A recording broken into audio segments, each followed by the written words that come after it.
তৈরি পোশাক, ওষুধ শিল্প, এইসব এলাকায় শ্রমিক ভাই বোনেরা তাদের অভিযোগ জানানোর জন্য ক্রমাগতভাবে এই শিল্পের কার্যক্রম পরিচালনা বন্ধ রাখতে বাধ্য করছেন। এটা আমাদের অর্থনীতিতে যে নেতিবাচক প্রভাব ফেলবে সেটা মোটেই কাম্য নয়। এমনিতেই ছাত্র শ্রমিক জনতার বিপ্লবের পর যে অর্থনীতি আমরা পেয়েছি সেটা নিয়ম নীতিবিহীন দ্রুত ক্ষীয়মান একটা অর্থনীতি। প্রাতিষ্ঠানিক কাঠামো প্রায় ধ্বংসপ্রাপ্ত, বৈদেশিক মুদ্রার রিজার্ভ তলানিতে গিয়ে ঠেকেছে। আমরা এই অর্থনীতিতে প্রাণ সঞ্চারের চেষ্টা করছি, আমাদের উদ্যোগে সাড়াও পাচ্ছি।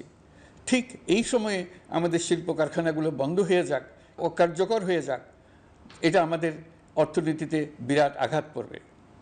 সেটা কিছুতেই আমাদের কাম্য হতে পারে না।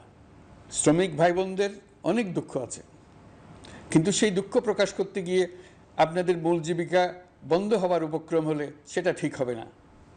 দেশের অর্থনীতি